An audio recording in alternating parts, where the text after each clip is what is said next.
இன்னைக்கு காலை மலர்ல நம்ம சந்திச்சு பேச போற சிறப்பு விருந்தினர் மனவளக்கலை பேராசிரியர் திரு வி சுப்பிரமணியன் அவர்கள். சார் வணக்கம் சார். வணக்கம். வணக்கம். அடிப்படையில் ஒரு பள்ளி ஆசிரியரா 34 ஆண்டு காலம் பணியாற்றி ஓய்வு பெற்றிருக்கீங்க. இதுக்கிடையிலேயே ஒரு 25 ஆண்டு காலம் மனவளக்கலை அந்த பயிற்சியில் ஈடுபட்டிருக்கீங்க. அது ஒரு 20 ஆண்டு காலம் பேராசிரியராகவும் இருந்து நிறைய சமுதாய தொண்டுகள் இந்த மாதிரி பயிற்சிகள் சார்ந்து நீங்க சொல்லி கொடுத்துட்டு வந்துட்டு இருக்கீங்க. இதுல சமுதாயம், தனி மனித வாழ்க்கை, இந்த இயற்கை அப்படின்னு நிறைய விஷயங்கள் பேசணும் சார்.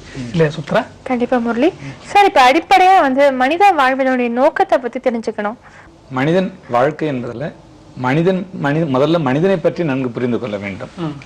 மனிதன் என்றால் என்ன, மனிதன் தனக்குள்ள என்ன மாதிரியான ஒரு இயக்கம் நமக்குள்ள நடக்கு, நமக்குள்ள நடக்கின்ற பரிபூர்ணமான உணர்வு தெரிஞ்ச பிறகுதான் நம்ம அடுத்தவனை பார்க்க. முதல்ல நீ உன்னை உணர் என்ற ஒரு விதமா இருக்குங்க. ஆகவே இங்க நாம் உணர்கின்ற அளவுக்கு பல்வேறு விதமான இயக்கங்கள், இயற்கையோடும் சமுதாயத்தோடும் மனிதன் தொடர்பு இருக்கு என்பதை ஒவ்வொரு மனிதனும் தெளிவாக விளங்கி கொள்ள வேண்டும்.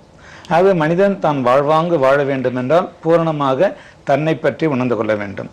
அவன் தன்னை பற்றி உணர்வதற்கு தன்னிலே இருக்கின்ற தன்னுடைய உடலை பற்றியும், உயிரை பற்றியும், மனதை பற்றியும், அறிவை பற்றியும் நன்கு தெளிவாக புரிந்து கொண்டு, தான் தெளிவாக புரிந்து கொண்டு, இதேதான் எல்லா மனிதரும் நீக்கமர இருக்கிறது என்பதை உணர்வதோடு மட்டுமல்ல, இதற்கு இயக்கம் என்ன, மூலம் என்ன, முடிவென்ன என்பதை பற்றி அறிந்து கொண்டால் ஒவ்வொரு மனிதனும் தன்னை உணர்வதோடல்ல, பேரிடம் உள்ளதை மதித்து வாழ்வாங்கு வாழ்கின்ற ஒரு வாழ்க்கை நெறியை ஒவ்வொரு மனிதனும் கடைபிடிக்க வேண்டும் என்ற ஒரு நோக்கத்துக்காக தான் மனிதன் தன்னை உணர வேண்டும் என்றதாகும். சார், இதை நீங்க இப்படி சொல்லும்போது ஒரு மனிதன் தன்னை பற்றியும் தன்னுடைய பரிணாம வளர்ச்சியை பற்றியும் தெரிஞ்சுக்க வேண்டிய அவசியம் என்ன சார்? அதனுடைய நோக்கம் என்ன சார்? இந்த பரிணாமம் என்பதை பற்றி அறியாத ஒரு காரணத்தினால்தான் தன்னுடைய தனக்குள்ளேயும் ஒரு சிக்கல்களும், தான் இந்த சமுதாயத்துக்கு சிக்கலாகவும் அமைந்து இருக்கிறான் இந்த மனிதன். ஆகவே பரிணாமம் என்பது இயற்கையிலிருந்து வந்த ஒன்றுதான். அங்க நாம மனிதன் என்பதை மனிதனாகவே பார்க்காம, மனிதனுக்கு முன்னாடி என்னவாக இருந்திருக்கு, நிகழ்வுகள் என்னென்ன நடந்திருக்குன்னு பார்த்தோம்னா அவைகளை தான் பரிணாமம் என்று சொல்லப்படுறது. அந்த பரிணாமம் மனிதனிலிருந்து மட்டும்தான்றதுல மனிதனுக்கு அப்பாலையும் ஒன்று நடந்திருக்கு. இதை சொல்லும்போது பார்த்தா உனக்கு அப்பால் உன்னை தேடுன்னு ஒன்று கூட இருக்குங்க. உனக்குள்ளேயும் என்றதில்ல, உனக்கு அப்பாலும் உன்னை தேடுன்னு இருக்குங்க. ஆகவே நாம எங்க இருந்து வந்தோம் அப்படின்னு பார்த்தோம்னா நம்முடைய மூலத்தை பற்றி நம்முடைய போகும்போது 5 அறிவு, அதாவது நாம் 6 அறிவுன்னு பார்த்தோம்னா 5வது அறிவு, 4வது அறிவு, 3வது அறிவு, ஈரறிவு, ஓரறிவு என்ற அளவுக்கு பரிணாமம் என்று சொல்லப்படுது.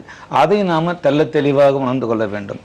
அது மட்டுமில்லை, இந்த பரிணாமத்துல இந்த உயிரினங்கள் வந்தது ஓரறிவிலிருந்து 5 அறிவுகளும் உள்ளதோடு மட்டுமல்லாது, அதாவது விண்ணிலிருந்து மண் வரை இருக்கக்கூடிய இயற்கை தத்துவத்தையும் நாம் நன்கு புரிந்து கொள்ள வேண்டும். அது பஞ்சபூதங்களாக இருக்கின்ற அந்த ஒன்று நம்மிலே இருக்கிறதா இல்லையா என்றதையும் தெளிவாக உணர்ந்து கொள்ள வேண்டும்.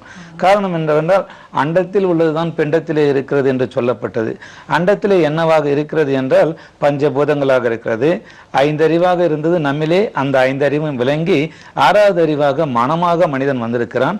மனமில்லாத மனிதன் இல்லை, மனதை அறிந்த மனிதனும் இல்லை. ஆகவே மனம் செய்யும் வாணிபம் தான் மனிதன் என்று அருட்தந்தை வேதாத்ரி மகரிஷி அவர்கள் சொல்லியிருக்கிறாங்க. ஆகவே இந்த மனதுக்கு எதை நாம் பெற வேண்டும், அதை எங்கிருந்து பெற வேண்டும், எப்படி பெற வேண்டும் என்றதோடு அதை நாம் எவ்வாறு தூய்க்க வேண்டும் என்ற ஒரு சிந்தனை ஆற்றல் மிக்கவன் தான் இந்த மனிதன். இந்த மனிதனுடைய 6வது அறிவுடைய மிக மிக முக்கியமான நோக்கம், எந்த உயிரினங்களுக்கும் இல்லாத ஒரு பெரிய சிறப்பு, தான் தன்னை அறிவதோடு மட்டுமல்ல, தனக்கு முன்னோடியாக தனக்கு மூலமாக இருந்த ஒன்றை கூட இந்த மனித அறிவினால் மட்டுமே அறியக்கூடிய ஒரு சிறப்பு ஒவ்வொரு மனிதனிலேயும் விளங்கி கொண்டிருக்கிறது. ஆகவே நாம் ஒவ்வொருவரும் இந்த பரிணாமம் என்பது என்ன என்பதை பற்றியும் நம்முடைய முன்னோர்களாக இருந்தவங்க பலரும் கூறியிருக்கிறாங்க. கூறியிருந்தவற்றில் நாம் இன்னைக்கு இருக்கக்கூடிய ஒரு காலகட்டத்தில் நாம் அதை பற்றி ரொம்ப சிந்திக்கவே இல்லை, அதை பற்றி சீர்தூக்கி பார்க்கவில்லை. ஆனால் நமக்கு முன்னோடியாக இருந்தவைகள் தான் நம்மிலே இருந்து வாழ்ந்து கொண்டிருக்கின்றன என்பதை கூட இன்னைக்கு மனிதன் சிந்திக்க தவறிவிட்ட ஒரு காரணத்தினால பல்வேறு சிக்கல்கள் ஏற்பட்டிருக்குங்க. ஆகவே ஒவ்வொரு மனிதனும் பரிணாமம் என்பது நம்மிலே வந்த ஒவ்வொன்றும் எவ்வாறு இருக்கிறது என்பதை மிக ஆழ்ந்து பார்க்க வேண்டிய ஒரு உன்னத கட்டத்தில் இன்னைக்கு மக்கள் தேடிக்கொண்டிருக்கிறான். தேடணும். இதைதான் நீ உன்னை உணர் என்று சொல்லப்படுது. அறிவது என்பது வேறு, அறிவை கொண்டு அறிவது என்பது வேறு. ஆனால் பூரணமாக நம்மிலே இருக்கின்ற ஒரு உண்மை நிலையை கொண்டு நாம் தெளிவு பெறுவது ஒன்று உண்டுங்க. அதாவது அறிவின் மூலமாக கண்டது விஞ்ஞானம், உண்மையை அறிந்தது ஞானம். உண்மை என்றால் அதுதான் ஞானம். இது ஆராய்ச்சி செய்து பார்த்து கொண்டிருப்பது அறிவாக இருக்கிறது. ஆகவே மனிதன் ஆறறிவு என்று சொல்லிக் கொண்டிருக்கின்றவன் விஞ்ஞானத்தினுடைய தன்மையோடு தேடிக்கொண்டிருக்கக்கூடிய அறிவைத்தான் பார்த்து கொண்டிருக்கிறான். ஆகவே தன்னுடைய மூலத்தை நோக்கி அவன் அறிந்து கொண்டு விட்டான். ஆனால் மூலம் என்பதை மகான்கள் சொன்ன மூலத்துக்கும் விஞ்ஞானிகள் சொல்லுகின்ற ஒரு பருப்பொருள், அதாவது விண்ணை பற்றின ஒரு கருத்துக்கும் பல வேறுபாடுகள் இருக்கின்றன.